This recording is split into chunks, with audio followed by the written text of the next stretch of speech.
सोचो, एक साई लड़की जो अपनी क्रश के बारे में सिर्फ ख्यालों में जीती है। उसके लिए वो फैंटेसी एक सेफ जगह है जहाँ वो अपने दिल की बात लिख सकती है बिना किसी के समझे। ये लड़की है इली इचुमिरा और उसका क्रश ओमी जो स्कूल का मोस्ट पॉपुलर लड़का है, हर किसी के लिए परफेक्ट है। पर जब इली का सीक्रेट ओमी के सामने आ जाता है तो उसकी दुनिया उलट-पुलट हो जाती है। लेकिन यहाँ ट्विस्ट ये है कि ओमी उसके रिजेक्ट नहीं करता, बल्कि उसके साथ एक नया चैप्टर शुरू करता है और वहीं से शुरू होती है एक क्यूट और फनी स्टोरी। चलो तो स्टार्ट करते हैं। एपिसोड 1 की स्टार्टिंग में हम देखते हैं सीरीज की शुरुआत हमारे हीरो चैन से होती है और हम हमारे हीरो को चैन ही बुलाएंगे। इसका एक बहुत इंपॉर्टेंट टेनिस मैच चल रहा होता है और काफी ज्यादा नर्वस होता है, लेकिन फिर वो खुद को संभालता है और पूरा जोर लगाकर खेलता है। उसके बाद वो मैच जीत जाता है और वहाँ पर सारी लड़कियां उसके लिए चीयर कर रही होती है और तभी उसके पास भाग कर आती है। कोई इसके साथ फोटो क्लिक करवाना चाहती थी तो कोई सिर्फ उसका हाथ छूना चाहती थी या हैंडशेक करना चाहती है। और स्कूल में सब लोग उसे प्रिंस की तरह देखते हैं, एक कूल लड़का जिसके पास आसानी से कोई भी नहीं जा सकता।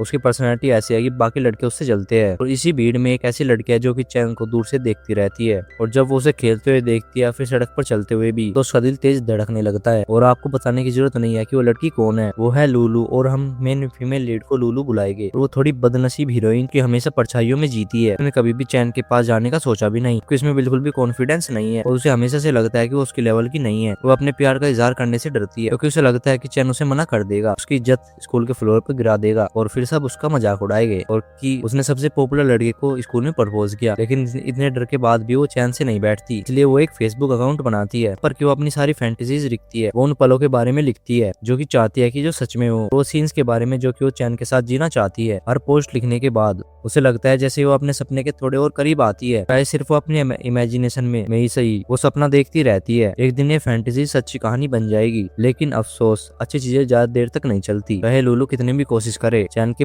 करीब जाने की, लेकिन वो नहीं जा पाती। जैसे कि वो एक भूत हो और क्लास में होने के बावजूद भी किसी को पता नहीं होता कि वो उनके साथ पढ़ती है। वो हमेशा से सबकी मदद करती है, अकेली क्लास साफ करती है, स्कूल के चैरिटी काम में भी हिस्सा लेती है, लेकिन फिर भी उसका कोई दोस्त नहीं बनता। वो अकेली ही रहती है। एक दिन लौटते वक्त उसे याद आता है कि उसकी जिंदगी में कोई असली इंसान नहीं है, एक उसका ऑनलाइन दोस्त है। इंटरनेट पर बस वही एक इंसान है कि उसकी हर पोस्ट को लाइक करता है, कमेंट करता है और उसे हिम्मत देता है। और हाँ, कभी कभी लाइक, नोटिफिकेशन और कमेंट्स ही काफी होते हैं एक दिल को निकालने के लिए। और जब एक दिन वो हमेशा की तरह स्टोरेज साफ करने के लिए जा रही होती है तभी उसे बगल वाले कमरे से जोर के आवाज सुनाई देती है। तुरंत पहचान लेती है कि ये आवाज किसकी है और जब उसे पता चलता है कि वो चैन है तो वो वहीं पर ही जम जाती है। और उससे बड़ा झटका उसे तब लगता है जब उसे गाली देते हुए सुनती है। अपने कानों पर यकीन नहीं होता। चैन जो उसकी नजरों में एक परफेक्ट स्टूडेंट था, जिसने की पहले कभी बुरा शब्द नहीं बोला, जो कि उसे बहुत अच्छा मानते हैं सभी लोग, उसके रोल से, उसकी पोलाइटनेस से वो अचानक से उतना परफेक्ट नहीं लगता ना कि वो सोचती थी। लूलू बेचारी, उसने जो सुना वो उसे समझने की कोशिश कर रही थी और गलती से उसके हाथ से दरवाजा नीचे गिर जाता है। वहाँ पर आवाज हो जाती है और चैन को पता चल जाता है कोई वहाँ पर था और वो जल्दी से कहती है, अगर मैं अभी कसम खाऊं कि मैं तुम्हारी बात किसी को भी नहीं बताऊंगी तुम मानोगी नहीं। ये सब गलती से हुआ, प्लीज गलत मत समझना, मैंने तुम्हें गाली देते हुए नहीं सुना। चैन कहता है ठीक है मान लो, वैसे मैं तुम्हारी बात पर यकीन नहीं करूंगा। अगर तुमने मेरे बारे में किसी को कुछ बताया तो मैं तुम्हें बर्बाद कर दूंगा। पीछे हट जाती है और कहती है इतनी सी बात के लिए इतने सब करने की जरूरत नहीं है, यहाँ पर नॉर्मल रहने के लिए आए हैं और कोशिश कर रहे हैं। देखो, मैंने तुम्हें देखा ही नहीं और मैं तुम्हें जानती भी नहीं। तो फिर वो जल्दी से अपनी चीजें उठाती है और बाहर भाग जाती है। वो बहुत ज्यादा घबराई हुई होती है। जो पल वो सपने में देखती थी वो पल एकदम से बुरे सपने में बदल गया। बदनसीब लूलू को ये पता ही नहीं चलता कि भागते वक्त उसका फोन जमीन पर गिर गया था। ऑब्वियसली चैन उसे उठा लेता है। इत्तेफाक से वो उसका फोन खोलता है और वहाँ पर वही अकाउंट ओपन हो जाता है कि लूलू ने बनाया था, जहाँ पर कि उसने उसके बारे में अपनी सारी फैंटेसीज लिखी थी। तो वहाँ पर सब कुछ देख लेता है। पल से जब लूलू ने सपना देखा था कि वो उसे प्रपोज करेगी, उस लम्बों तक जहाँ पर उसने इमेजिन किया था कि अगर वो दोनों डेट करे तो वे कैसे लगेंगे। ये सब पढ़कर चैन का चेहरा पूरी तरह से बदल जाता है। अब उसे सब कुछ समझ आ जाता है, लूलू का वो राज जो कि उसने पूरी दुनिया से छिपाया था, यहाँ तक कि चैन से भी। और वो उसके सामने है। इन लूलू को अभी तक पता ही नहीं होता कि उसका फोन वहाँ पर गिर चुका होता है। वो अपनी सारी चीजें समेट कर घर जाने की कोशिश करती है। अचानक से वो शॉक हो जाती है जब चैन उसके सामने खड़ा मिलता है और पूछता है कि तुम्हारा फोन कहाँ पर है।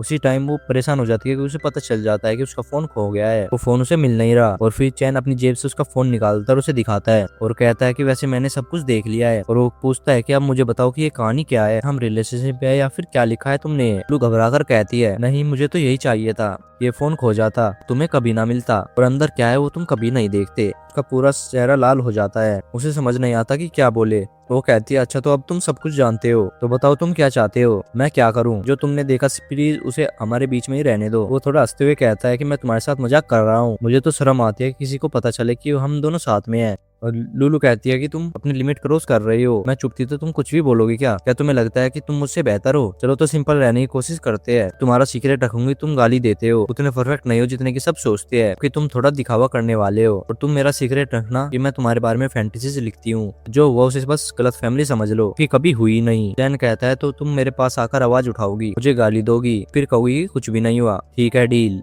तो एक बात ध्यान रखना, अगर तुमने मेरे बारे में कुछ भी बोला, एक बार भी बोला, तो मैं तुम्हारी जिंदगी मुश्किल बना दूंगा। वो कहती है क्यों? मैं तुम्हें जानती तक भी नहीं हूँ। मैं दोनों ये तय करते हैं कि एक दूसरे के राज छिपा कर रखेंगे। चैन पक्का कर लेता है ये सब ठीक है, फिर वहाँ से चला जाता है। लू वहीं पर ही खड़ी रह जाती है, बिल्कुल जम सी गई, और उसकी धड़कन बहुत ही तेज हो रही थी। अभी भी उसे यकीन नहीं हो रहा होता कि चैन ने उससे पहली बार बात की और उसे पहचाना, और अब वो उसका सीक्रेट जानती है और वो उसका। और इसके साथ यहीं पर एपिसोड खत्म होता है। और आपको वीडियो अच्छी लगी हो तो वीडियो को एक लाइक जोर से कर देना और चैनल को सब्सक्राइब भी कर लेना। और हाँ, कमेंट में जो बताना कि आपको ये सीरीज कैसी लगी। अगर आपको कोई और सीरीज देखनी है तो मुझे कमेंट में जो बताना, उस सीरीज का नाम मैं वो भी अपलोड कर दूंगा। चल तो मिलता है अगले एपिसोड के साथ। Bye bye.